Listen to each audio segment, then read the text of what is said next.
नमस्कार। अहिले राजनीतिक आन्दोलन समाप्त भएको र अब हामी आर्थिक समृद्धितर्फ लाग्ने भनेर राजनीतिक नेतृत्वले भनिरहेको अवस्था छ। वर्तमान सरकारले त सुखी नेपाली समृद्ध नेपाल सुखी नेपाली भन्ने नारा नै कोइन गरेको छ र लगभग समृद्धि खुसी हामी सबै नेपालीको चाहना हो, त्यसमा कसैको विमति पनि छैन। तर त्यो कसरी प्राप्त हुन्छ भन्ने विषयमा चाहिँ कङ्क्रिट बुझाइको कुरा गर्ने हो भने डेभलपमेन्टका केही कुराहरू भनिएको छ। रेल, पानी जहाज, सडक, यस्तै केही चिजबिजहरू छन् जुन प्राप्त भयो भने चाहिँ समृद्धि आउँछ भनेर भनिएको छ। तर विद्वानहरू त्यसलाई ठ्याक्कै त्यो परिभाषामा कोइन गर्न चाहँदैनन्। खुसी र समृद्धि जुन रूपमा प्राप्त हुन्छ त्यो बाटोमा चाहिँ राजनीतिक नेतृत्व, सरकारको मात्रै कुरा नगरौँ, समग्रमा राजनीतिक नेतृत्व हिँडेको छैन भन्ने विद्वानहरूको बुझाइ हो। हाम्रा लक्ष्य उद्देश्यहरू प्राप्त गर्नको लागि हामीले आफैले सम्पूर्ण ज्ञान प्राप्त नगर्न सक्छौँ। त्यसका लागि ज्ञानहरू, सहयोगी हातहरू, सिपहरू हामीले लिनुपर्ने पनि हुन्छ। यस्ता ज्ञान सिप प्राप्त गर्ने कुरा गर्ने हो भने अहिले विश्वका प्राय सबै ठाउँमा नेपालीहरू बसिरहेका छन्। उनीहरूसँग ज्ञान सिप क्षमता पनि छ। उनीहरूको ज्ञान सिप क्षमतालाई कसरी प्रयोग गर्ने भन्यो भने राजनीतिक नेतृत्वले एक खालको जवाफ त देला, तर तपाईँ हामी त्यसमा कन्भिन्स हुने नहुने अर्को प्रश्न रहेको छ, किनकि कन्भिन्सिङ कुराहरू छैन। बल्ल बल्ल अहिले पैसा भएर, पैसा कमाएर विदेशमा बसिरहेका व्यक्तिहरूको पैसा लगानी गर्नको लागि केही वातावरण बनाउँछौँ भन्ने कुराहरू गरिरहेको सुनिन्छ। तर वर्षौँ विदेशमा बस्यो, ज्ञान सिप आर्जन गरेको छ, त्यो आफ्नो ज्ञान सिप त्यो देशको लागि लगानी गरिरहेको छ भने पैसा छैन भने चाहिँ उसको ज्ञान सिप नेपालमा कसरी प्रयोग गर्ने त्यसको बारेमा खासै सोचेको पनि पाइँदैन। यिनै मध्येका एक प्राध्यापक डाक्टर विशाल सिटौला हुनुहुन्छ, जसले संसार एक पाठशाला भन्ने पुस्तक पनि लेख्नु भएको छ। संसार एक पाठशाला किन भन्दा संसारभरि हामी जुन जुन देशहरूमा जान्छौँ त्यहाँबाट केही न केही ज्ञान प्राप्त गर्छौँ र हाम्रो देश फेरि यस्तो किसिमको, उहाँको पुस्तक पढ्दै जानु भने यस्तो देखिन्छ, विभिन्न फरक देशहरूमा भएका समस्याहरू समग्रतामा हाम्रो देशमा चाहिँ एकै ठाउँमा छ। त्यसकारण विभिन्न ठाउँको ज्ञानहरू प्राप्त गरेर, ज्ञान र सिपलाई प्रयोग गरेर हाम्रो देशको जुन मूल नारा छ अहिले सुखी नेपाली समृद्ध नेपाल भन्ने, त्यसमा प्रयोग गर्न सकिन्छ। तर खासै त्यतापट्टि सोचेको पाइँदैन। किन यस्तो छ र संसार एक पाठशाला भनिरहँदाखेरि डाक्टर विशाल सिटौलाले के ज्ञान प्राप्त गर्नुभयो र अर्को कुरा उहाँले पुस्तकमा फेरि आध्यात्मलाई जोड्नु भएको छ। आध्यात्मलाई धर्मको तर्फबाट जोड्दा फेरि कतिपय तपाईँहरूलाई चित्त पनि नबुझ्ला, धर्म र विज्ञान दुइटैबाट जोड्न सकिन्छ। कसैले आध्यात्मलाई धर्मबाट जोड्छन्, कसैले विज्ञानबाट जोड्छन्। दुइटै प्रुभन कुरा हो, किनकि हाम्रो पूर्वीय दर्शन पनि विज्ञानमा आधारित नै छ। हामीले त्यसलाई कसरी बुझ्यौँ बुझायौँ भन्ने प्रश्न मात्रै हो। आजको संवादमा हामी यिनै विषयमा छलफल गर्ने प्रयास गर्दैछौँ। आजको संवादमा कुराकानीका लागि मैले अघि नाम लिइसकेको छु, नर्वेजियन युनिभर्सिटी अफ लाइफ साइन्सेसका वातावरण तथा विकास विभागका प्राध्यापक डाक्टर विशाल सिटौला हुनुहुन्छ। उहाँलाई स्वागत गरौँ। स्वागत छ डाक्टर साहब। धन्यवाद। सुरुको कुराबाटै थाल्न चाहे, अहिले हामीले चाहिँ सुखी नेपाली समृद्ध नेपाल भन्ने नारा बोकेका छौँ। नेपाल सरकारले नारा यो बोकिसकेपछि हामी सबै नेपालीको नारा हो र यो नारा मात्रै होइन, हामीले खोजेको हाम्रो मृगतृष्णा के भन्ने आशा गरेको एउटा ठुलो फल पनि हो जुन प्राप्त होस् भन्नेमा हामी सबै लागेका छौँ। तर यो प्राप्त गर्नको लागि वेजहरू कसरी हुन्छन् भन्ने कुरामा चाहिँ फेरि पोलिटिकल पार्टीको नलेजले मात्रै पुग्दैन, विभिन्न व्यक्ति समुदाय सबै क्षेत्रको नलेजहरू चाहिन्छ। त्यो नलेज लिने क्रममा चाहिँ हाम्रा पोलिटिकल पार्टीका नेतृत्वहरूले इन्टेलेक्चुअलहरूलाई कोइन गरेका शब्दहरू सुन्दाखेरि चाहिँ नलेज लिन नखोजेको हो कि अथवा आफ्नो रङ्ग रूप र छाप लागेकोबाट मात्रै ज्ञान लिन खोजेको हो कि भन्ने खालको समस्या पनि देखिन्छ। त्यो भित्र हामी डिटेलमा अलिकति छलफल गर्ने प्रयास गर्छौँ। आज मैले तपाईँलाई पहिलो प्रश्न के गरेँ भन्दाखेरि चाहिँ साँच्चै नलेज भएका इन्टेलेक्चुअलहरूको ज्ञानलाई हामीले राजनीतिक, सामाजिक, आर्थिक क्षेत्रको समग्र डेभलपमेन्टको लागि प्रयोग गर्ने वातावरण बनाइरहेका छौँ अहिले नेपालमा? नेपालमा मैले मेरो समझअनुसार त्यस्तो खालको वातावरण बनिरहेको त म देखिरहेको छैन। तर नेपालीहरूको एउटा कम्पेरिटिभ एडभान्टेज के हो भन्दाखेरि यहाँ जुन प्रकारको विविधता छ र जुन प्रकारका अपर्च्युनिटिजहरू छन् त्यस्तो खालको वातावरण बन्ने एउटा फर्टाइल ग्राउन्ड चाहिँ बनाउन सकिन्छ।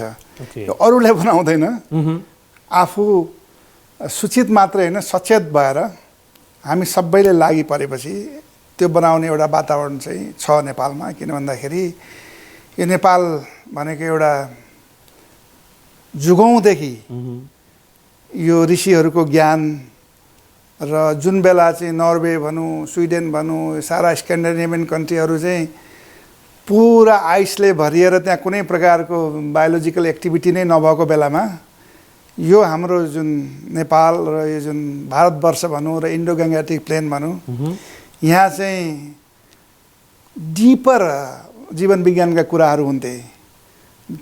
10,000 वर्ष पहिल्यै यहाँ एग्रिकल्चर फ्लोरिस भइसकेपछि यहाँको फर्टाइल ग्राउन्डमा अन्नहरू उब्जिन थालिसकेपछि पेटको समस्या त त्यो पपुलेसनलाई त पुग्यो।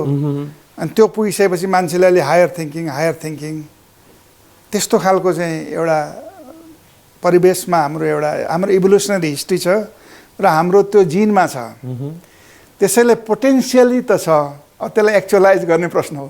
ओके, अब संसार एक पाठशाला भनेर तपाईँले नाम नै दिनुभएको छ। संसारका जुनसुकै कुनामा गए पनि तपाईँले जति ठाउँको लेख्नुभएछ त्यहाँबाट केही न केही ज्ञान प्राप्त भएको कुरा तपाईँले महसुस गर्नुभएको छ र तपाईँले लेखिसकेपछि यो पढ्ने पाठकहरूले पनि त्यो प्राप्त गरिरहेका छन्। अब हाम्रो नेपालको कुरा गर्ने हो भनेदेखि चाहिँ कुनै देशहरूमा घाम मात्रै लाग्छ धेरै, कुनै देशमा हिउँ मात्रै धेरै हुन्छ होइन, कुनै देशमा पहाड होला, कुनै देशमा प्लेन एरिया मात्रै होला, कुनै देशमा एक खालको जाति समुदायको मात्रै 90% बाहुल्यता होला बसाइ, कुनै देशमा के अरे मेजोरिटी एक खालको जातिको होला।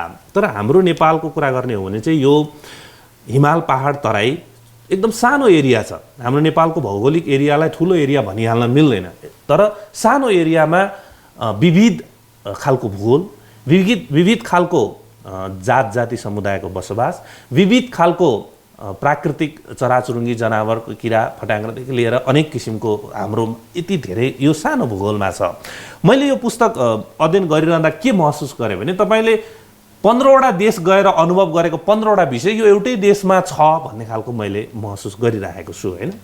त्यस कारणले अब यो समस्या कहाँनिर रह्यो होइन। हामी अब राजनीतिक आन्दोलन मात्रै गर्दै आयौँ र समस्या रह्यो कि राजनीतिक आन्दोलनभित्रै पनि यो बौद्धिक आन्दोलन पनि हुन सक्थ्यो, हामीले गरेनौँ कि समस्या कहाँनिर रह्यो हाम्रो यो पछौटेपनको? फेरि म हजुरलाई त्यो दोहोऱ्याउन चाहन्छु। नेपालको जुन विविधता छ नि यो त एउटा रिसोर्स हो। ओके, हामी इभोल्युसनरी बायोलोजीमा यो पनि पढाउँछौँ विद्यार्थीहरूलाई होइन। In the movement of life fewer diversity means lesser options to grow. Okay, त्यो डाइभर्सिटीले एक्लै अर्कालाई कम्प्लिमेन्ट र इनरिच गरिरहेको हुन्छ हो। जस्तो अब मेरो केसमा नेपाल किन चाहिँ बहुतै एउटा त्यो प्रकारको एउटा प्रज्ञा लिने अथवा अनुभव लिने एउटा फर्टाइल ग्राउन्ड बन्यो किन भन्दाखेरि म ताप्लेजुङमा जन्मिएको मान्छे।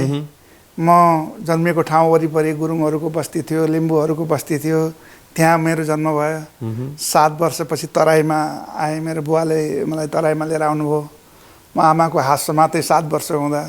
त्यहाँ अर्कै परिवेश थियो अनि त्यहाँका मान्छेहरूसँग पनि बहुत राम्रो गरी तिनीहरूको जीवन, तिनीहरूको लाइफ इन्टिग्रेसन प्रोसेस सबै हेर्ने मौका भयो नि त यङ माइन्डले।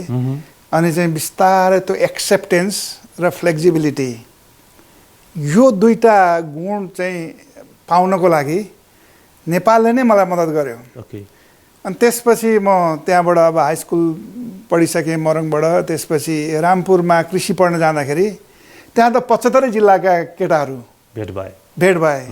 हरेक जुन प्रकारको उनीहरूको बोल्ने स्टाइलदेखि लिएर खाने स्टाइलदेखि लिएर त्यसले गर्दाखेरि यति रेजिलियन्ट र यति मतलब एक प्रकारको त्यो एक्सेप्टेन्स र फ्लेक्सिबिलिटीको एउटा सबैसँग फेरि मित्रता गर्ने कुराहरू।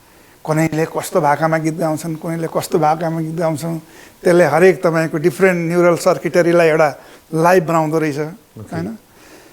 अनि त्यति गरिसकेपछि जब म चाहिँ अरू देशमा काम गर्ने मौका पाएँ संसारकै 65 देशहरूमा as a professor, as a scientist, अनि त्यो काम गर्न मलाई एकदमै सजिलो भयो। ओके, त्यस्तोमा चाहिँ मैले आफ्नो मूल्य र मान्यतालाई पनि नगुमाइकन र त्यो काम पनि गर्नलाई बहुत सजिलो भयो, किन भन्दाखेरि एउटा एक्सेप्टेन्सको भाव, एउटा करुणा र मैत्रीको कुराहरू जुन भगवान् बुद्धले यहाँ सिकाएको छन्, मेरो बुवाले पनि सिकाउनु भएको छ, आमाले झन् सिकाउनु भएको छ होइन। त्यसैले यी कुराहरू हाम्रो उसमा त हाम्रो एउटा चाहिँ भित्र बस्या छन्। तर पछि के हो भन्दाखेरि जुन समृद्धिको कुरा गर्दाखेरि खालि इकोनोमिक डेभलपमेन्टमा मात्रै फोकस गरियो। हाम्रो जीवन दर्शनलाई चाहिँ 18th सेन्चुरीको लर्ड मकाउली आइसकेपछि नै उसले चाहिँ यहाँ त के अरे यहाँको यिनीहरूको एजुकेसन त यति गहन रहेछ, यति ऊ रहेछ, यस्तो खालको फ्रेमवर्क भएको ठाउँमा त पेनिट्रेट गर्नलाई पहिला उनीहरूको एजुकेसनलाई नै अब्सोल्युट अथवा काम नलाग्ने मिथिकल डगमाटिक बनाएर त्यसलाई चाहिँ साइडलाइन गरेर अनि उनीहरूले आफ्नो एउटा जुन प्रकारको शिक्षा यहाँ इस्टाब्लिस गरे नि, त्यसले गर्दाखेरि त समृद्धि भने त खालि इकोनोमिक डेभलपमेन्टको कुरा, खालि विकासको कुरा। म त संसारको यो हिसाबले इकोनोमिक डेभलपमेन्ट, फिजिकल डेभलपमेन्ट र ह्युमनको चाहिँ अरू खालका फिजिकल डेभलपमेन्टहरूको हिसाबले त सबैभन्दा बेस्ट कन्ट्री, बेस्ट रिजनमा बसेको 31 वर्ष हो। तर त्यहाँ पनि मान्छेहरूको जुन खालीपन, एउटा नेपालीहरू जस्तो मुस्कुराउने, स्पोन्टानियसली जोक गर्ने त्यो क्वालिटी नै पाउँदिन। ओके, अब भनेपछि इन्डेक्समा हेर्न गयो भने चाहिँ यहाँले भनिराख्नु भएको कन्ट्री जहाँ 30औं वर्ष बस्नुभयो नर्वे सबभन्दा नम्बर 1 सबभन्दा माथि देखिन्छ होइन। तर त्यहाँभित्रका समस्याहरू पनि यहाँले लेख्नु भएको छ, जस्तै अब त्यहाँ एकअर्कासँग नबोल्ने होइन, आफ्नै दुनियाँमा रमाउने। अब त्यो रमाउनुको पछाडिको चाहिँ सम्पन्न देश भएर पनि नर्वेको सामाजिक सम्बन्ध धेरै कमजोर पाए भनेर यहाँले लेख्नु भएको छ होइन। यसै गरी धन सम्पत्तिले 10% मात्र खुसी दिन सक्ने कुरा पत्ता लगाएका छन्। बाँकी 90% सुख खुसी प्राप्त गर्न सामाजिक र पारिवारिक सम्बन्ध राम्रो हुनुपर्ने र आफ्नो चित्तका नकारात्मक वृत्तिको विरोध गर्ने कलालाई महत्त्वपूर्ण रूपमा लिएका छन्। अर्को, संसारको सबैभन्दा धनाढ्य मुलुकमा पनि मानसिक सुख कम छ जस्तो लाग्दछ भने यहाँले नर्वेको डिफाइन गर्नुभएको छ। जबकि अहिले हामी सबै नर्वे जस्तो हुन चाहन्छौँ, 1 नम्बरमा बस्न चाहन्छौँ। अब यहाँनिर चाहिँ बुझ्नुपर्छ, समझ चाहिन्छ वास्तवमा सुख के हो, ओके, ह्याप्पिनेस के हो, हामीले खोजेको के हो। हामीले वास्तवमा खोजेको लङ लास्टिङ ब्लिस हो। वास्तवमा पूर्व र पश्चिममा त्यही फरक छ। पश्चिमी भाषामा चाहिँ ह्याप्पिनेस भनिदिन्छन्, ह्याप्पिनेसको अपोजिट छ अनह्याप्पिनेस, सफरिङ छ। तर हामी पूर्वका ऋषिहरूले र हाम्रो यहाँको प्रज्ञा र ज्ञान अनुसार दिएको शब्द नै आनन्द हो, ब्लिस हो, त्यसको अपोजिट हुँदैन। त्यसैले हाम्रो त्यो प्राप्ति गर्ने र त्यो एउटा गोलैमा अलिकति फरक छ। नर्वेमा चाहिँ अब सोसियल सेक्युरिटीको हिसाबले सबैभन्दा बेस्ट कन्ट्री, 31 वर्षदेखि त्यहाँ बसिरहेको छु। तर यसो विचार गर्छु, कहिलेकाहीँ छिमेकीहरूको डेथ हुँदा पनि पत्रिकामा आएपछि थाहा हुन्छ त्यहाँ एउटा सानो कथा त्यहाँ लेखेको पनि छ। मेरो घरबाट 3-4 घर उता बस्नुहुँदो रहेछ एउटा महिला हुनुहुँदो रहेछ। हिउँ बेसरी परिरहेको थियो, म आफ्नो अफिसबाट काम सकेर आइरहेको थिएँ त्यही बाटो। ऊ चाहिँ एउटा सुटकेस घिस्याएर यता रेलवे स्टेसनबाट आउँदै हुनुहुन्थ्यो। अनि मैले रोकेर हिउँ परेको देखेर मेरो गाडीमा बस्नुहोस् न भनेको थिएँ मैले। म पनि त्यतै जाने हो, तपाईँको घर त्यतै जाने हो भने मैले। म होइन, उनले नर्वेजनमा म बस्न चाहन्न भने। म फेरि नेपाली आफ्नो पाराले मैले के भने तपाईँ त्यतै जानुहुन्छ, मेरो घर पनि यहाँबाट नजिकै छ भनेपछि कहाँ बस्नुहुन्छ भनेर सोध्नुभयो उहाँले। अनि आफ्नो एड्रेस भनेपछि म त्यही एड्रेसको 3-4 घर उता हो भनेपछि बल्ल चढ्नुभयो गाडीमा। अनि चढ्नुभयो होइन। भनेपछि 30-31 वर्ष बस्दाखेरि पनि त्यो एउटा सम्बन्ध हुन्छ नि, सामाजिक सम्बन्ध। फेरि एकले अर्काको कुभलो पनि चिताउने होइन त्यहाँ, एकले अर्काको खुराफाती पनि हुँदैन त्यहाँ कुनै।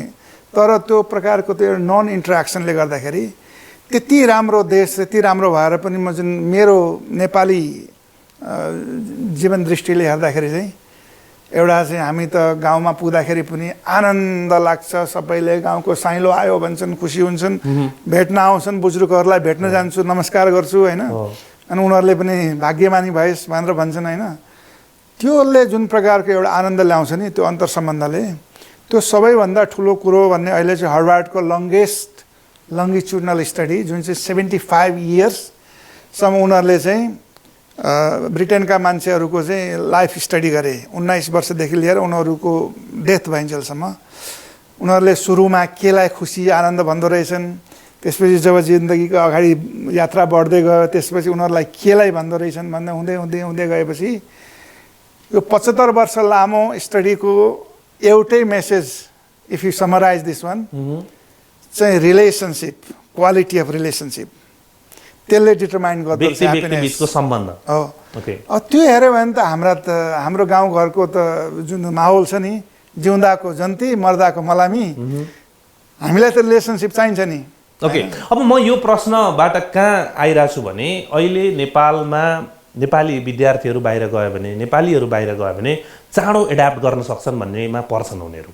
त्यसको डेफिनेसन, त्यसको कारण यहाँले अघि बताइसक्नुभयो। किन भन्दा हामी यति डाइभर्स सोसाइटी र डाइभर्स भूगोलमा बस्छौँ कि हामीलाई जहाँ गए पनि एड्याप्टेबिलिटी चाँडो हुन्छ भन्ने कुरा यहाँले बताइसक्नुभयो। अब अर्को अहिले चाहिँ हाम्रो फ्रिक्वेन्सी बढेको छ विदेश जाने। इभन अझ वृद्ध हजुरबुवा हजुरआमाहरू, बुवा आमाहरू पनि छोराछोरीहरू विदेश भएकोले गइराख्नु भएको छ। संसारका सुखी सुखी देशहरू अमेरिका, अस्ट्रेलिया, क्यानाडा, अब नर्वे भन्न युरोपियन कन्ट्रीहरू गइराख्नु भएको छ। तर उहाँहरू केही समय बसिसकेपछि भयो म त फर्किन्छु भन्ने खालको उहाँहरूको पनि भनाइरहेको पाइन्छ। त्यसबाट पनि त्यहाँ खुसी प्राप्त भइरहेको छैन, त्यो खुसी चाहिँ यहाँ छ भन्ने कुरा उहाँहरूको भनाइबाट पनि बुझिन्छ। अहिले यहाँले पनि त्यसैलाई ल्याएर ट्याक्क जोड्दै हुनुहुन्छ, खुसी कहाँनिर छ त, के हो त खुसी भनेर। अब मेरो प्रश्न चाहिँ के भन्दा अहिले चाहिँ हामी अब फेरि अब लामो इतिहासलाई छोडिदिउँ, अहिले हामी चाहिँ खुसी खोज्न हिँडेको बेला छ। समृद्ध नेपाल बनाउने र सुखी नेपाली बनाउने भन्दैछौँ।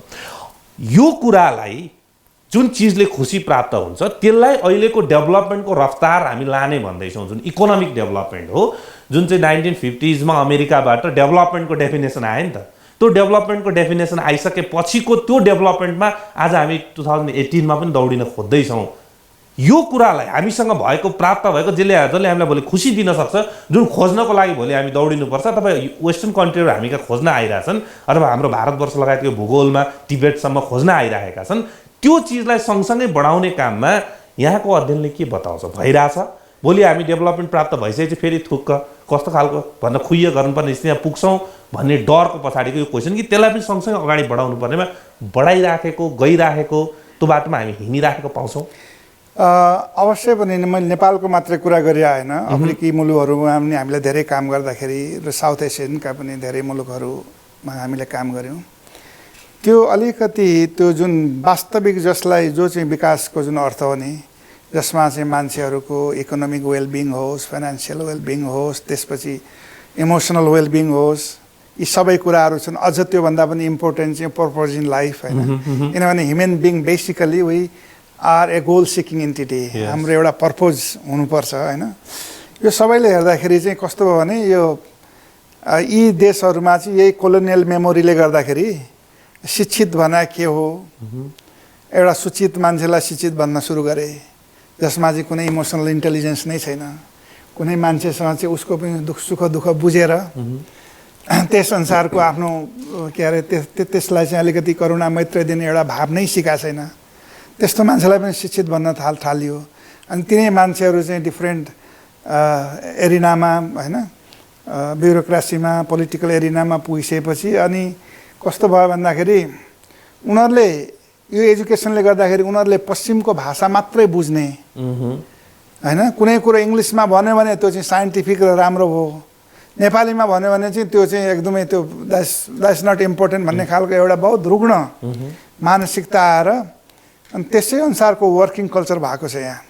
जस्तो म ठुलो हाकिम भएपछि त अर्कोलाई चाहिँ सानो ठान्ने एउटा छ नि, यो सब रहिन्जेलसम्म वास्तवमा विकास हुन सक्दैन।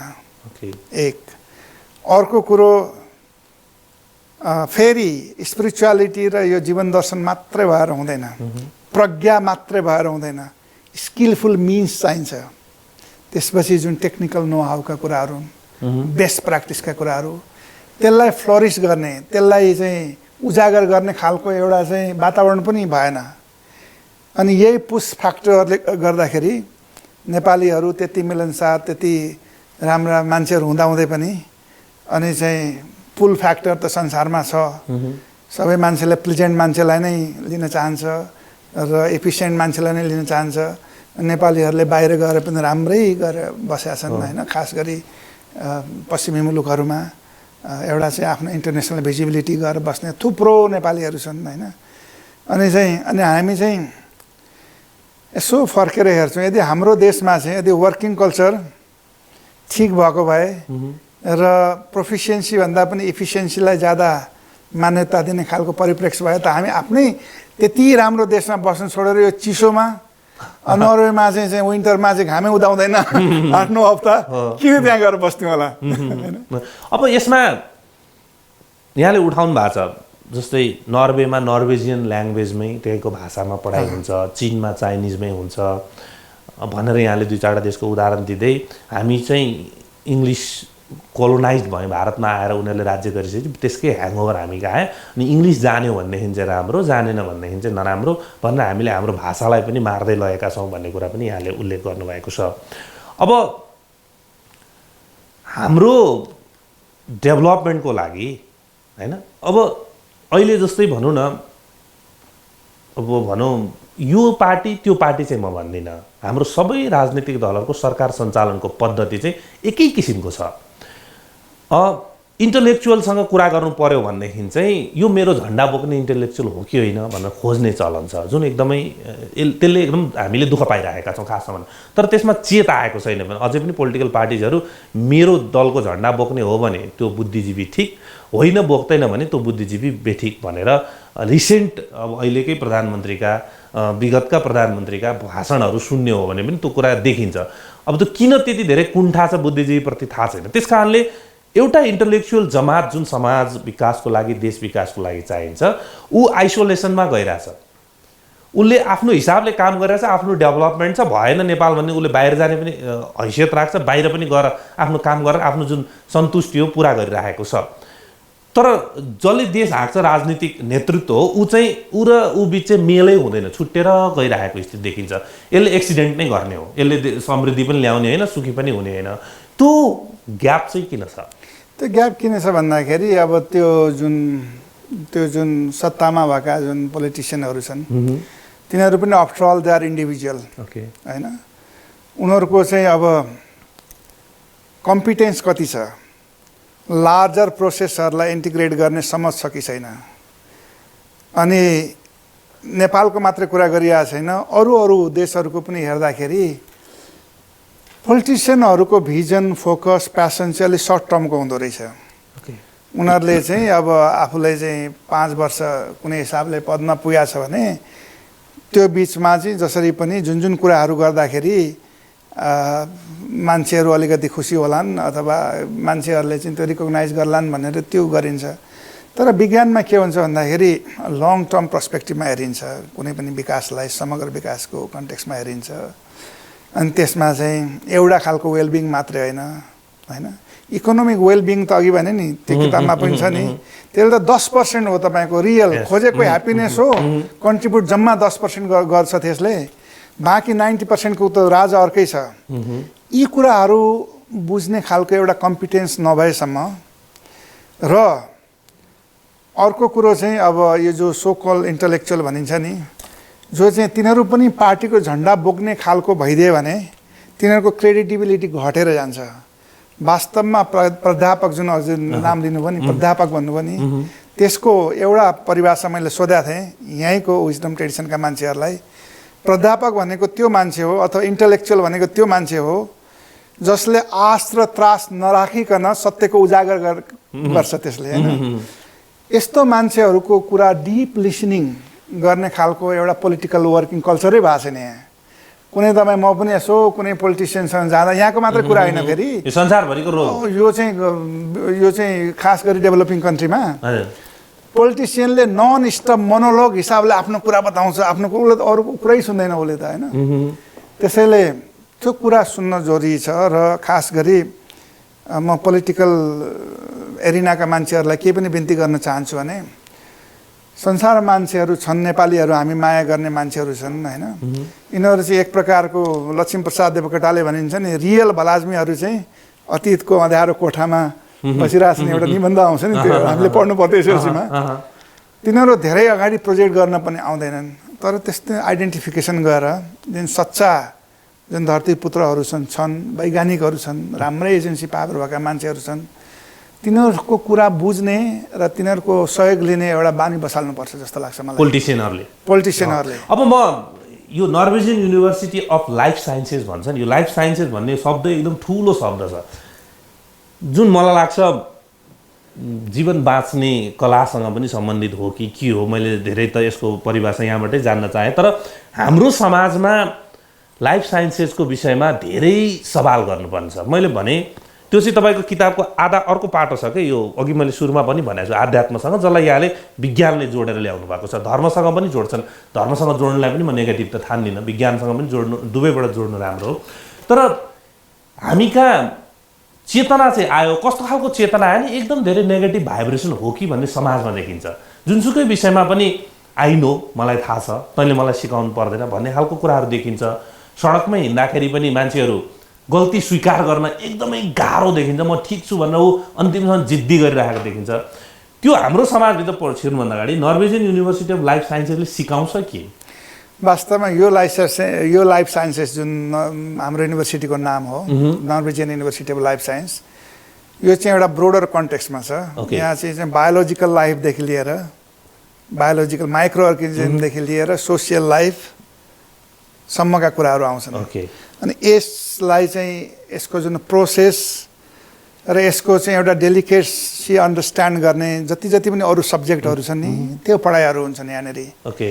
अनि अब जहाँसम्म हाम्रो सोसियल लाइफ छ, सोसियल कन्सिस्ट अफ इन्डिभिजुअल हो, र social change, study of social change is the development studies. Development भनेको यो चाहिँ सोसियल चेन्जको प्रोसेस अन्डरस्ट्यान्ड गर्ने हो होइन। अनि त्यसमा चाहिँ अब मिनिङफुल डेभलपमेन्ट हुनु पऱ्यो। अनि सुरुमा हामीले कुरा गर्दाखेरि 89तिर सस्टेनेबल डेभलपमेन्टका कुराहरू आए। त्यसमा इन्भाइरोमेन्टलाई पनि राम्रो गरी हेर्नुपर्ने हुन्छ, तर ह्युमन कन्टेक्स्टमा ह्युमन डाइमेन्सनलाई पनि साथ लिएर, इकोनोमीलाई पनि हेर्नुपर्छ, ह्युमन डाइमेन्सनलाई पनि साथ लिएर ह्युमनका एस्पिरेसन के हुन्। त्यो किताबमा पनि लेखा छ नि, हामी चाहिँ बाँच्नको लागि खान्छौँ तर के का लागि बाँच्ने, यो प्रश्न पनि लाइफ साइन्सको प्रश्न हो। थाहा छैन हामीलाई, त्यो पनि जान्नुपर्छ। किन भन्दाखेरि existence is fact but living requires an art. प्रकृतिमा भएका कुराहरू सबै कुराको डिटेल क्वान्टिफिकेसन गर्ने, त्यसको मोडलिङ गर्ने, त्यसको प्यारामिटराइजेसन गर्ने त एउटा पक्ष हो, त्यो त एउटा थाहा हो। त्यसले त के दियो भन्दाखेरि यो रहेछ, एउटा सत्य आयो। त्यसमा फेरि अब if human being are conscious of that or not, that is another dimension. त्यहाँ हाम्रो वेदान्तको भाषामा चिद भनिन्छ नि, कन्सियसनेस आयो, सत्य आयो, सत आयो, चिद आयो। तर मोस्ट इम्पोर्टेन्ट ह्युमन डाइमेन्सनलाई जोड्नलाई चाहिँ आनन्द आयो कि आएन, त्यो सबै गर्दाखेरि आनन्द आयो कि आएन। यसमा नि बायोलोजिकल कुराहरू त हुन्छ नै। मैले जान्न चाहेको हाम्रो जुन पूर्वीय दर्शन छ, अध्यात्म छ, वेद छ, हाम्रो सबभन्दा माथि बसिरहेको छ, ऋचाहरू उपनिषद हुँदै हुँदै हामी धेरैवटा पुराणहरू हुँदै आइपुगेका छौँ। यिनले यो युरोपमा रहेको यो कन्ट्रीको युनिभर्सिटीमा यो पूर्वीय दर्शनले, हाम्रा पूर्वीय पहिलेदेखि लेखिआएका वेदहरूले कन्ट्रिब्युट गर्छ। अब कस्तो छ भने मैले समग्रमा कुरा गरिरहेको छु। यो हाम्रो विजडम ट्रेडिसनले त्यो जुन अघि भने नि त्यो आनन्द पार्टलाई चाहिँ प्रफाउन्ड एप्रोच चाहिँ वास्तवमा हामी रिलिजन पनि भन्दैनौँ, वास्तवमा विजडम ट्रेडिसन, जुनसुकै विजडम ट्रेडिसनका केही पेरिनियल फिलोसफीहरू हुन् जुन चाहिँ which is common for all होइन। अहिंसाका कुराहरू छन्, मैत्रीका कुराहरू छन्, यी सब these are common for all religion होइन। अनि त्यो र त्यो पाउने बाटो होइन, त्यो चाहिँ हाम्रो विजडम ट्रेडिसन जति रिच चाहिँ अरू रहन्छ। किन भन्दाखेरि मैले अमेरिकामा अहिले 8-9 महिना साबाटिकलमा अमेरिकाको कोलोराडोमा बसेर त्यसैको अध्ययन गरेँ कि चाहिँ जुन मान्छेलाई एउटा चाहिँ वेलबिङका लागि, साइकोलोजिकल वेलबिङका लागि जुन पोजिटिभ साइकोलोजीहरूले गरेका रिसर्चहरूको आधार सबै इस्टर्न वेस्टर्न ट्रेडिसनबाट लगाएको छ। जस्तो माइन्डफुलनेस, यो भगवान् बुद्धले दिएको एउटा सम्यक सती, माइन्डफुलनेस सती भनिन्छ नि। भगवान् बुद्धले धेरै प्रकारका सतीको डिस्क्राइब गर्नुभएको छ। माइन्डफुलनेस जुन चाहिँ त्यहाँ अहिले मार्केटेड छ र संसारभरि पपुलर भएको छ, एक प्रकारको सती हो, त्यो एक प्रकारको माइन्डफुलनेस हो। त्यस्तै गहिरो गहिरो गहिरो उनीहरूले चाहिँ के गरिरहेछन् भन्दाखेरि ओहो यो चाहिँ यो आनन्दको विज्ञान त त्यहाँ पो रहेछ भन्ने पत्ता। किनकि उनीहरूले पनि कयौँ पैसाहरू कमाए। अब सारा फेरि स्टडी छन्, न्युमरिकल स्टडीहरू छन् त्यहाँ। इकोनोमी वेलबिङको इन्कमको ग्राफ यसरी माथि गइरहेछ। लाइफ सेटिस्फ्याक्सनको मार्क चाहिँ जस्ता तस्तै छ, त्यो ग्राफ चाहिँ सिधा छ क्या। त्यो चाहिँ इकोनोमी चेन्ज हुँदाखेरि त यो पनि चेन्ज हुनुपर्ने नि त, वास्तवमा त्यो भएको छैन होइन। अनि चाहिँ के चाहिँ रहेछ भनेर अहिले अमेरिकामा 9% पपुलेसनले रेगुलर योगा र मेडिटेसन गर्दो रहेछ। 9%, द्याट्स अ बिग नम्बर। उनीहरूले स्कुल सिस्टममा लगिसके, हेल्थ केयर सिस्टममा लाँदैछन् होइन। मैले यसँग जोडेर हाम्रो अब त्यसलाई फेरि ठ्याक्क वेद भनिरहँदाखेरि हिन्दू धर्म मात्रै जोड्न पनि जरुरी भएन होइन, धर्मसँग मात्रै त्यो कुराहरू हाम्रा दर्शनहरू, वैदिक वेस्टर्न ट्रेडिसनहरू हाम्रो चाहिँ वेस्टर्नमा अहिले एडाप्ट भइरहेका छन्, युज गरिरहेका छन् भन्ने कुरामा आइपुग्दाखेरि अब मैले तपाईँसँग तपाईँको अध्ययनकै विषय भएकोले मैले अर्को जान्न के चाहेँ भने हाम्रो सोसियल यो नेपालकै कुरा छ, हाम्रो नेपाली समाजको स्ट्रक्चर र व्यक्तिको स्ट्रक्चर, अघि मैले एउटा एकदम नेगेटिभ विषयमा हाई छ भने त्यो कुरा यहाँको अध्ययनले सत्य भन्छ भन्दैन होइन। हाम्रो समाजमा चाहिँ र यो हाम्रो समाजको स्ट्रक्चर र व्यक्तिको स्ट्रक्चर, उसको हुर्काइ बढाइ खालको कुराहरूले पनि यहाँ असर गरिरहेको छ कि त्यो कस्तो पाउनु भएको छ? होइन, त्यो त कस्तो भयो भने सर, अब आफ्नै इतिहास भने त्यहाँ लेखा पनि होला होइन। अब यो जुन एजुकेसनमा हामी ग्रोन अप भयो नि, त्यो रियल इसेन्स जान्ने त एक्सेसै भएन। जस्तो उदाहरणको लागि मलाई संस्कृत पढ्न साह्रै रहर थियो। बुवाले घरमा साधुहरू बोलाउनुहुन्थ्यो, आध्यात्मिक कुराहरू सानैबाट सिक्थेँ। के चाहिँ रहेछ यिनीहरूले, किन चाहिँ दाढी पाले होला, के भन्न चाहिरहेछन् म जान्न चाहन्थेँ एज ए यङ नेपाली भए होइन। अनि 6 क्लास पुगेपछि ल संस्कृत पढ्छु भनेर मनमा विचार थियो। अनि त्यतिखेर व्यावसायिक शिक्षा लाग्यो। मैले कुखुरा पालन पढ्नु पऱ्यो, 400 नम्बरको, त्यो पनि 400 नम्बरको कुखुरा पालन।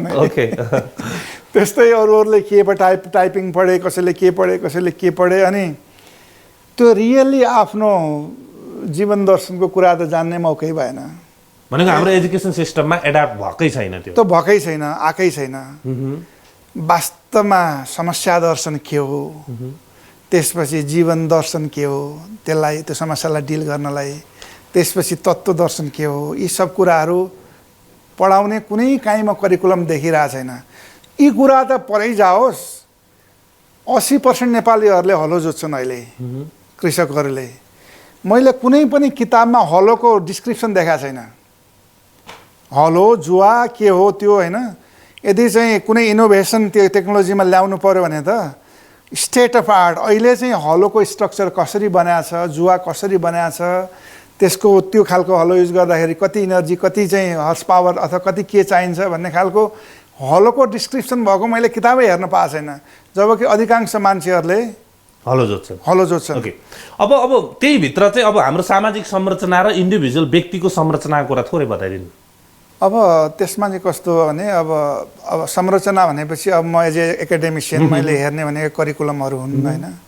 करिकुलमहरू पनि अब त्यही अघि मेरै उदाहरण दिउँ। अब त्यो कुखुराहरूको नाम पनि लेगन रे, न्यू हेम्पसायर रक रे, त्यसले कति अन्डा पार्छ, के पर्छ, त्यो मैले लेगन भन्ने कुखुरा कहिल्यै देखिनँ। त्यसले कहाँ अन्डा पार्छ त्यो पनि थाहा छैन। इन्कुबेटरहरू पढ्नु पर्यो, त्यो मैले त्यो कहिल्यै देखिनँ। हाम्रा जुन लोकल कुखुराहरूको बारेमा पनि त पढाउन सकिन्थ्यो नि त होइन। इभेन त्यो कन्टेक्चुअल हुन्थ्यो होइन। त्यसैले यो बेसिक करिकुलर चाहिँ होम ग्रोन हुनुपर्छ, because development should come from within. मैले अफ्रिकामा पनि भन्ने गरेको छु। हामी अफ्रिकामा चाहिँ जान्छौँ, मान्छेहरू चाहिँ बहुत गाउँमा खुसी भएर के ताली बजाउँछन्, के उनीहरूको गीत गाउँछन्, के गर्छन् होइन। त्यो खालि आशको लागि यिनीहरूले प्रोजेक्ट ल्याएपछि हामीले केही पाउँछौँ भन्ने।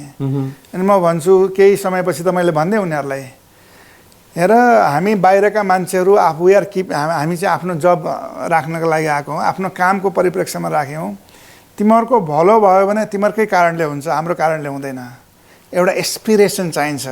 I want to grow, I want to change, I don't want to stay in this kind of reality भन्ने एउटा हुन्छ नि। त्यो समझ आएर बच्चाहरूलाई पनि सही एजुकेसन दिएपछि अनि आउँछ विकास। म त यहाँ तिमीहरूसँग आउँछु, यताउति हेर्छु, यसो डाटाहरू लिन्छु, तिमीहरूले भनेको कुराहरू लेखेर पब्लिस गर्छु, मेरै स्यालेरी बढ्छ, तिमीहरूलाई केही पनि फाइदा हुँदैन। यो कुराहरू मैले भन्न थालेको रहेछ अहिले फार्मरहरूलाई। अब जस्तो यहाँले प्राध्यापक डाक्टर भइसकेपछि एउटा साइन्टिस्ट हुनुहुन्छ होइन, वैज्ञानिकको हिसाबले विज्ञानलाई मात्रै हेर्नुहुन्छ कि जस्तो लाग्छ। तर पुस्तकको आधा अंश चाहिँ अघिदेखि म भनिरहेको छु अध्यात्मसँग जोडिएको छ। यहाँले पाइलट बाबादेखि लिएर श्री श्री रविशङ्कर होइन, स्वामी आनन्द अरुण, त्यसपछि धेरै यस्ता किसिमका जसलाई चाहिँ अब एउटा समाजको एउटा पाटोले चाहिँ यही धार्मिक कुराहरू गर्छन् के भन्छन् भन्ने खालको एक खालको हिसाबले लिने पनि समस्या छ। अहिले चाहिँ बिस्तारै होइन यो चाहिँ लाइफ स्किल सिकाउने हुन् यिनीहरूले, त्यस कारण यिनीहरूका कुरा सुन्नुपर्छ भन्ने पनि छ। एउटा वैज्ञानिक पद्धति साइन्सलाई फलो गरेर अध्ययन गरेर पढ्दै पढ्दै आफ्नो करियरमा ग्रोथ गर्दै आएको व्यक्ति तपाईँले कसरी यी आध्यात्मिक कुराहरूको पनि सुन्नुपर्छ र यी व्यक्तिहरू यस्ता किसिमका जसलाई हामी बाबा नै भनौँ, बाबा भनेर चिन्छौँ, यस्ता किसिमका बाबाहरूसँग तर यिनीहरूका कुरा सुन्दाखेरि चाहिँ लाइफ स्किल हामीलाई प्राप्त हुन्छ भन्ने त्यो कसरी फ्युजन भयो? त्यो कसरी हुन्छ भन्दाखेरि अब अघि मैले भनिहालेँ के अरे यहाँको जुन डाइभर्सिटी, यहाँको प्रकृति यो एकदमै फर्टाइल ग्राउन्ड हो त्यो सोचको लागि। वास्तवमा भने सबै मान्छेले जो नेपालमा जन्मेका छ नि तिनीहरूलाई काहीँ न काहीँ त लुकेर बस्या हुन्छ त्यो, चाहे त्यो एउटा लेभलमा होस् चाहे अर्को लेभलमा होस् होइन। मैले त सानैदेखि मेरो बुबा नै हुनुहुन्थ्यो जसले चाहिँ मलाई त्यसप्रति अलिकति सोच्ने र त्यो चाहिँ बहुत इम्पोर्टेन्ट कुरा है छोरा भनेर मलाई सिकाउनुहुन्थ्यो होइन। त्यसबाट पनि एउटा कुरा त्यो छ। तर अर्को कुरा के भने वास्तवमा हजुरले जुन विज्ञान र आध्यात्मलाई छुट्याइदिनु भयो नि त्यही नै गलत भइसक्यो त्यहाँ। किन भन्दाखेरि आध्यात्म भनेको विशेष ज्ञान हो, ज्ञान हो त्यो, तर त्यसले चाहिँ तपाईँलाई एउटा जीवनलाई किन बाँच्ने भन्ने एउटा त्यसको उत्तर दिन्छ क्या होइन। किन बाँच्ने त, what is the ultimate goal of our life, reality के हो, यो एक्सप्लोरेसन हो नि। त्यसले त्यो एक्सप्लोरेसनमा लगाएपछि यति आनन्द आउन थाल्छ नि। अनि त्यही मैले आफूले पर्सनल लेभलमा फिल गरेर हुनाले अनि त्यसपछि सारा यी कयौँ प्रकारका जिन्दगी त इज सो मल्टिडाइमेन्सनल होइन। Human being are also multidimensional entity. हरेकको आध्यात्मिक रहस्य के रहेछ, यी सारा ईश्वरका कुराहरू प्रोट्रेट गर्छन्, चित्रहरू बनाउँछन्, तिनीहरू बाहिर छन् कि तिनीहरू भावमा छन्, यस्ता प्रश्नहरू होइन। अनि प्रश्नहरू गर्दै जान थालिसकेपछि त्यसले मेरो चाहिँ उसलाई इनरिच गर्यो। जस्तो सुकै परिस्थितिमा काम गर्ने पनि एउटा प्रज्ञा दियो। जस्तो हजुर चाहिँ इथियोपियामा मैले वर्षौँ काम गरेँ, सुडानमा, अरू देशमा गरिबी छ, मान्छेहरू भोकभोकै त्यहीँ मरिरहेछन्। अनि फेमिन त्यसै बेला छ, क्लाइमेट चेन्जले गर्दाखेरि अर्को स्ट्रेस लागेको छ। अनि चाहिँ त्यसैमा चाहिँ आम बाउ मरिसके वारमा, अरू रिलेटिभका मान्छेहरू ती बच्चाहरू चाहिँ हिँडिरहेछन्, चाहिँ उता गिद्ध पर्खेर बसिरहेछ। त्यस्तो परिस्थिति छ नि। त्यस्तो परिस्थितिमा पनि एउटा आफूलाई ब्यालेन्स राखेर, सन्तुलन राखेर उनीहरूको हितका लागि काम गर्नलाई छुट्टै तपाईँलाई एक प्रकारको द्रष्टाभाव भनिन्छ हाम्रो अध्यात्मको भाषामा। त्यो द्रष्टाभाव राखेपछि मनमा ब्यालेन्स आउँछ अनि चाहिँ यो समस्या पनि बिस्तारै समाधान हुन्छ। This too will pass away, यो पनि इम्पर्मानेन्ट हो, यो पनि अनित्य हो। हामीले आफ्नो कर्मको कौशलता छोड्नु हुँदैन भनेर काम गर्न सजिलो हुँदो रहेछ। र अध्यात्मले मलाई प्रोफेसनलिजममा पनि मद्दत गरेको हुनाले धेरै कुराहरू मैले चाहिँ आफ्नो अनुभव लेखेको हो। अब जस्तै हामी द्वन्द्वबाट पनि गुज्रेर आयौँ, हामी गरिबीबाट पनि अभावबाट पनि गुज्रिराखेकै छौँ होइन। हाम्रो समाजको पछौटेपन पनि छ। अहिले पनि विद्यालय जान नसक्ने बालबालिका पनि हाम्रो देशमा छन्। अहिले पनि उपचार नपाएर मर्ने बालबालिका पनि छन्। अहिले पनि प्रसुति सेवा राम्रो नपाएर चाहिँ आमा र बच्चा दुवै मर्ने कथाहरू अहिले पनि समाचार बनिरहेका छन् होइन। यस्तो किसिमको स्थिति छ। यो जम्मैबाट हामी गुज्रेर आइरहँदाखेरि हामीमा एक किसिमको तनाव छ, हामीमा एक किसिमको रिस छ, द्वेष छ होइन। अनि यसो फर्केर हेऱ्यो, सरकारतिर फर्केर गाली गर्न मन लाग्छ।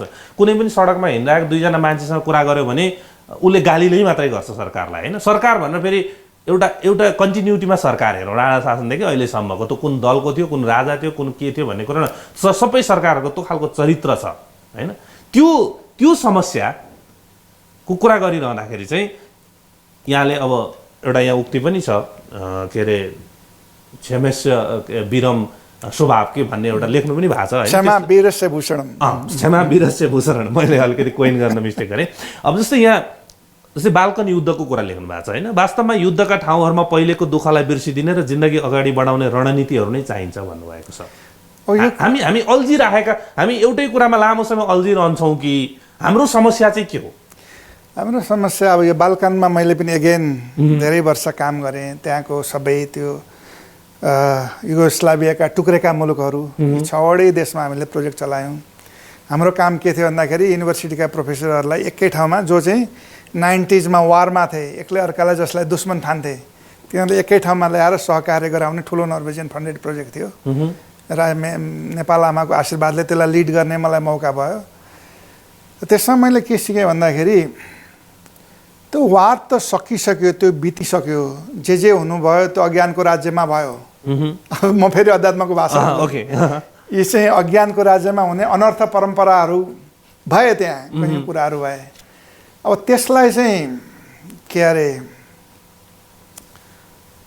त्यसबाट उठ्नलाई पनि प्रज्ञा नै चाहिन्छ।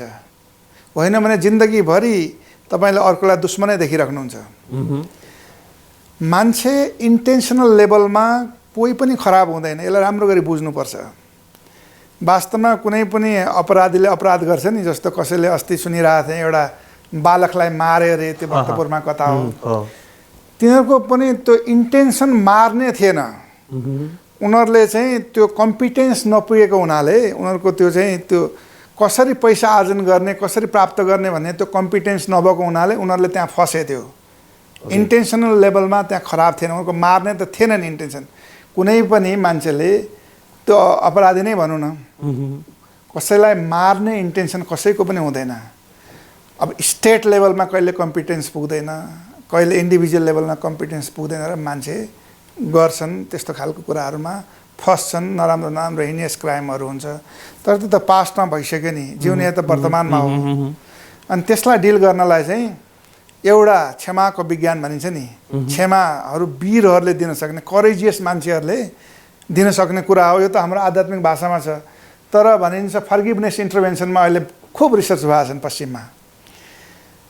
जसले अर्कोलाई क्षमा दिन्छ नि, त्यो क्षमा पाउने भन्दा क्षमा गिभर जसले दिन्छ त्यसका वेलबिइङका पारामिटरहरू चाहिँ बढेर जाँदो रहेछन् क्या। जस्तो मेडिकल कन्टेक्स्टमा, जस्तो युरोपमा पनि हुन्छ, कुनै मेडिकल इरोरले गर्दाखेरि मान्छे मर्यो, अनि त्यो चाल पाइसकेपछि त्यो डक्टरलाई जसले ट्रिट गरिरहेको थियो त्यो नर्सलाई ती उसका रिलेटिभहरूले चाहिँ जिन्दगीभरि क्षमा नगर्ने, त्यस्तो खालका होइन। अनि त्यो तिनीहरूलाई चाहिँ एउटा फर्गिभनेस इन्टरभेन्सन, यो क्षमा दिँदाखेरि चाहिँ तेरै वेलबिइङका पारामिटरहरू बढेर जान्छन् भन्ने थाहा भइसकेपछि अनि त्यो विज्ञान बुझिन्छ। अनि त्यसलाई राम्रो गरी विज्ञानको सबै त्यो कजियल लिङ्केज होइन, क्षमा दिँदाखेरि कुन कुन खालका न्युरो ट्रान्समिटरहरू हर्मोनहरू सिक्रेसन हुँदो रहेछन्, क्षमा नदिँदै आफूभित्र चाहिँ त्यो क्लेश राखी छोड्दाखेरि चाहिँ कस्तो खालका कुराहरू त्यहाँ मेन्टेन हुँदो रहेछन् भन्ने कुराहरू हेरिसकेपछि अनि ओहो क्षमा दिनु त आफ्नै लागि राम्रो कुरा रहेछ, क्षमा नदिँदा त म त खालि पोइजन लिँदो रहेछु, राख्दो रहेछु, अनि अर्को मरोस् भन्दो रहेछु, मर्न त मै मर्ने हो भन्ने कुराहरू बुझिसकेपछि त्यसले काम गर्दो रहेछ एउटा कुरा। अनि अर्को कुरो जुन हजुरले योभन्दा अगाडि एउटा कुरा भन्नुभएको थियो नि, यसमा म के भन्न चाहन्छु भन्दाखेरि के अरे यसमा तपाईँले के भन्नुभएको थियो भन्दाखेरि यी के अरे जुन युवाहरू छन् नि होइन, यी युवाहरूको पनि कुरा गर्नुभएको थियो, जसमा चाहिँ म उहाँहरूलाई के भन्न चाहन्छु भन्दाखेरि आफूलाई पनि क्षमा दिन सिक्ने, किनभने आफूले पनि गल्ती गरे हुन्छ जिन्दगीमा, अरूलाई पनि क्षमा दिन, अनि यस्ता खालका कोर्सहरू आउनुपर्छ क्या। ओके, एउटा प्रसङ्ग छ यहाँनिर, एकचोटि रिस उठ्यो भनेदेखि चाहिँ 13 घन्टासम्म त्यसले असर गर्छ। त्यो विज्ञान जान्नु पर्यो। जस्तो उदाहरणको लागि साइन्समा यो आइसकेको छ, तपाईँले जस्तो अब आउँदाखेरि अघि हाम्रो कुरा पनि भएको थियो नि, यताउति कसले धक्का दिइरहेछ, ट्राफिक नियम पालन गरिरहेछन्, के भने आफूलाई झनक्क रिस उठ्यो। जस्तो मलाई पनि पहिला 25-30 वर्ष अगाडि, 25 वर्ष अगाडि कुरो, जहिले पनि नर्वेमा जाँदाखेरि त्यो अरूलाई चाहिँ गोरेहरूलाई चाहिँ जान दिन्थ्यो, मलाई चाहिँ नेपाली पासपोर्ट यता पल्टाउँछ उता पल्टाउँछ, कहाँ बस्छस् के गर्छ सोध्थ्यो कि, अनि रिस उठ्थ्यो मलाई। उसलाई चाहिँ सोधिनुहोस् मलाई किन सोध्छ, सबै कुरो पासपोर्टमा छ हेर्न भनेर म चाहिँ आफ्नो रिस गर्थेँ। तर त्यो रिस गर्दाखेरि त्यहाँ के भयो भन्दाखेरि म जस्ता त त्यो इमिग्रेसन अफिसरले त हजारौँ हेर्छ दिनमा, उसलाई केही फरकै पर्दैन। म रिसाएँ, मेरो कर्टिसोल ब्लडमा आयो, म रिसाउने बित्तिकै त्यसको फल चाहिँ मेरो कर्टिसोल बढेर गयो ब्लड आफ्नै शरीरमा। अनि त्यो एकपटक त रिसाएँ भन्ने भयो, तर बायोलोजिकली त्यो 13 घन्टासम्म रहँदो रहेछ। 13 घन्टासम्म त्यो सफिसियन्ट डजमा चाहिँ त्यसले त्यसै तपाईँलाई हेडेक हुने, रिङ्गटा लाग्ने अथवा वाकवाकी लाग्ने हुँदैन नि। यो कर्टिसोल बढ्दै गइसकेपछि क्या यसो चाहिँ आफूलाई चाहिँ दिमाग ताता छ भनिन्छ नि, अनि त्यसलाई चाहिँ तपाईँकै सर्वथा अहित गर्दो रहेछ भनेपछि त्यो रिसाएर त न त्यहाँ कुनै समस्याको समाधान भयो, मलाई नै बेफाइदा हुँदो रहेछ भनेपछि यो विज्ञान बुझिसकेपछि मान्छेहरूले चाहिँ आफ्नो क्ल्यु अर्कोलाई दिँदैन क्या। म चाहिँ यो भएपछि म चाहिँ रिसाउँदाखेरि मलाई नै बेफाइदा हुन्छ, let me not do this one. आफैलाई ह्याम्पर गर्ने काम किन गर्ने भन्ने। अर्को एउटा प्रसङ्ग छ, कुनै पनि कुरालाई परिणामबाट सोच्नुपर्छ भन्नुभएको छ। त्यो चाहिँ कस्तो कन्टेक्स्टमा आछ? रिजल्ट, यसको रिजल्ट यस्तो हुन्छ भनेर मैले पहिले एज्युम गरेँ भने त्यो रिजल्ट मेरो पक्षमा आए पनि मेरो विपक्षमा आयो भने मलाई थाहा थियो भन्ने चाहिँ त्यसले मलाई धेरै असर गर्दैन भन्ने एङ्गलमा परिणामबाट सोच्नुपर्छ कुनै पनि कुरालाई भन्नुभएको छ। त्यो चाहिँ वास्तवमा अलि अर्कै कन्टेक्स्टमा आछ, दोष दर्शनको कन्टेक्स्टमा। जस्तो हामीभित्र कयौँ प्रकारका वृत्तिहरू हुन्छन् नि, अब युरोपमा भनौँ कयौँ प्रकारका पोर्नोग्राफी छन्, के छन्, लाइभ सोहरू हुन्छन्, अनि आजकलका केटाकेटीहरू पनि त्यसमा रणभुल्लामा परेका छन्, त्यसमा एडिक्सन भइसकेपछि बहुत गाह्रो छुटाउनलाई होइन। अनि त्यस्तै अब नेपालमा पनि विवाहितै मान्छेहरू पनि आफ्नो श्रीमती छ, अर्को चाहिँ राम्रो खालको चाहिँ अर्को मान्छे देख्यो भने त्यतातिर मन जाने टाँसिने। यहाँले हायत होटलमा भएको ट्रेनिङको बेलाको एउटा कुरा पनि लेख्नु भएको छ। एकापट्टि एउटा हलमा चाहिँ एयर होस्टेजहरूको तालिम भइरहेको थियो, एउटा हलमा मेरो सेमिनार चलिरहेको थियो। त्यसमा चाहिँ के भइरहेको थियो भने उतातिर एयर होस्टेजको चलिरहेको रहेछ अर्को हलमा, यतातिर चाहिँ हाम्रो चाहिँ एउटा सोसियल मुभमेन्टको एउटा चलिरहेको थियो। त्यसमा इन्डियाबाट एउटा योगी पनि आउनु भएको थियो। अनि त्यो एयर होस्टेजतिर भइरहेको मान्छेहरूको चाहिँ अनुवाद धेरै उतातिर फर्किरहेको देखाएको थिएँ। मेरो पनि गयो 4-5 वर्षपछि। अनि म त सिक्न चाहने मान्छे, अनि त्यो योगीका छेउमा गएर मेरो कतिपटक त्यहाँ गयो, त्यहाँ चाहिँ त्यो त्यतातिरको दृश्यमा अरूको पनि गयो भन्छन्, वाट अबाउट यु भनेर सोधेँ क्या उसलाई। अनि यो मान्छे हो, मान्छेको मन त जान्छ, तर हामी त कस्तो छ भने हामी त योगी होइनौँ तपाईँ जस्तो। यसको बाटो के हो त? यसबाट चाहिँ यसले त दुःख दियो। कति मान्छेहरू चाहिँ त्यसैमा जान्छन्, फेरि लिप्त पनि हुन्छन्, कोही चाहिँ स्त्री लम्पट पनि हुन्छन् होइन। भन्दाखेरि उनले के भन्नु भने इन रिजल्टमा चाहिँ फोकस गर्ने भन्नाले मानिलिउँ कल्पनामा सोच्छु कि अब त्यही मान्छे प्राप्त हो, त्योसँग चाहिँ कयौँ प्रकारका सेक्सुअल एक्सटेसीहरू भएर मानिलिउँ एउटा क्षणिकमा हुने कुराहरू हुन्। इनमा के भयो त भन्दाखेरि उसँग विवाह भएको पनि होइन, उसँग जीवन बिताउने पनि होइन, अनि उसलाई त्यो गरिसकेपछि एउटा रेस्पोन्सिबिलिटी पनि छ त्यहाँ। तपाईँले गरेको नैतिक अनैतिक दुइटै कुराको रेस्पोन्सिबिलिटी त छ नि। भित्रको अन्तरसाक्षीले त त्यो पनि देखिरहेछ। हामी बच्चाहरूलाई अर्को कुरा पढाउँछौँ, अर्को नैतिक शिक्षा दिन्छौँ, आफूले त त्यहाँ चुक्यो नि भनेपछि आफ्नो जुन सेल्फ स्टिममा चाहिँ त्यो रेडिकल चेन्ज आउँछ। त्यसले इन रिजल्ट चाहिँ तपाईँले आफूलाई रेस्पेक्ट गर्नुहुन्न, त्यसपछि भित्रको अन्तरसाक्षीले रेस्पेक्ट गर्नु नदिने हुनाले त्यसले ल्याउने जुन अन्त परिणाम चाहिँ दुःख भएको हुनाले किन त्यतातिर जाने, किन त्यतातिर सोच्ने, अलि रेगुलेट गरौँ, अलि मेन्टललाई ट्रेनिङ दिउँ भन्ने खालको अनि विचार आउँछ र अनि बिस्तारै अनि त्यो कुराहरू चाहिँ ह्यान्डल हुँदै जान्छन् भन्ने कुराहरू। त्यसैले कुनै पनि कुरा जस्तो भनिन्छ नि वेदान्तमा पनि छ, हेयम दुःखम अनागतम, जुन दुःख अहिले आइपुगेको छैन तर पोटेन्सियली आउनेवाला छ त्यसको परिणामलाई पहिल्यै सोचेर अहिले आफ्नो मनलाई चाहिँ एउटा चाहिँ डिसिप्लिनमा राख भने हो क्या। त्यो यो चाहिँ विद्वानहरूले गर्छन् अथवा साइन्टिस्टहरूले गर्छन् भनेर अघि यहाँले सुरुमै भन्नुभएको छ। हजुर सर। र यसमा चाहिँ पोलिटिसियनहरू चुक्छन् भनेर पनि यहाँले सुरुमै भन्नुभएको थियो। मैले एउटा क्षणिक मात्रै सोध्छन् भन्ने डेभलपमेन्टको कन्टेक्स्टमा भनेको छु। इन्डिभिजुअल लाइफमा त अब साइन्टिस्ट पनि चुक्छन्, कयौँ प्रकारका जोगीहरू पनि मैले चुकेको देखाएको छु होइन। हामी पनि सिक्दैछौँ, we are also in that exploration. तर होइन, अहिले हामी इन्डियामै धेरै योगीहरू यस्तै केसमा जेलमा बसिरहेका पनि हामी पाइरहेकै छौँ। तर हामीले त्यसैले तर त्यो इन्डिभिजुअल कुरो छ नि, बहुत त्यसमा रिफ्लेक्सन हुन सुरु भइसकेपछि अनि जुन कुराले आफूलाई दुःख दिइरहेछ नि त्यसबाट मुक्ति पाउन सकिँदो रहेछ। इन रिजल्टमा हेर्नुपर्छ। त्यस्ता टेम्पटेसन त मलाई पनि नआउने होइनन्। यो सूत्र पाइसकेपछि त्यो मुभीलाई अलिकति फरवार्ड गरौँ, परिणामबाट आउँछ होइन, त्यसलाई फरवार्ड यो भयो त्यो लास्ट के त अब भन्दाखेरि you don't get answer, no that's the wrong way त्यो बाटो हिँड्नु नै भएन त्यो बेकार हो त्यो सबैको कुराको वेस्टेज हो ओके अब अलिकति यहाँहरूले एउटा नेपालमा पनि द्वन्द्व एकदम बढेपछि नर्वेको नेपालको द्वन्द्व समाधानमा निकै ठुलो कन्ट्रिब्युसन पनि रह्यो होइन द्वन्द्व शान्ति र विकास भनेर यो विषयलाई हामीले अलिकति अध्ययन अध्यापन पनि गराउनुपर्छ बुझाउनुपर्छ भनेर पनि यहाँहरू लाग्नुभयो होइन जसले अहिले त्रिभुवन युनिभर्सिटीमा यो विषयको हाम्रो पढाइ पनि भइरहेको छ यो हाम्रो के कारणले यो विषय कोइन भयो नेपालको लागि हामी कहाँ द्वन्द्व छ भनेर भयो हामी कहाँ तनाव छ भन्ने अघि तमाम हामीले छलफल गरेका कुराहरूले दियो अथवा हामी पछाडि छौँ गरिब छौँ भन्ने हिसाबले दियो के कारणले कोइन भयो यो चाहिँ अब समस्या छ भन्ने त सबैलाई थाहा थियो सुरुदेखि नै थाहा थियो नेपालमा मात्र होइन श्रीलङ्कामा पनि त्यतिखेर चलिरहेको थियो यो तामिल इन्सर्जेन्सी भन्छन् त्यसलाई त्यो पनि चलिरहेको थियो होइन अनि हामी बाहिर बस्ने मान्छेहरू चाहिँ कस्तो हुँदो रहेछ भने इभेन देश छोडेर गइसकेपछि यी हाम्रा राजनीतिक हाम्रा अग्रजहरूले पनि राम्रो गरी बुझुन् देशप्रतिको माया बढेर जाँदो रहेछ क्या बहुत किन भन्दाखेरि त्यतिखेर म वास्तवमा आमा भेट्नलाई मोरङको गोविन्दपुरमा पनि जान सकिरहेको थिइनँ बार बार त्यहाँ आउँदो रहेछन् तिनीहरू त्यहाँ म जान सकिरहेको थिइनँ समातेर लगिदियो भने त्यस्तो खालको एउटा सिचुएसन थियो अनि त्यो कन्टेक्स्टमा अनि मेरो एउटा श्रीलङ्कन अर्को प्रोफेसर साथी पनि थिए होइन अनि चाहिँ हामीले के फिल गर्यौँ भन्दाखेरि खालि यो चाहिँ इडियट कम्प्यासन भनिन्छ क्या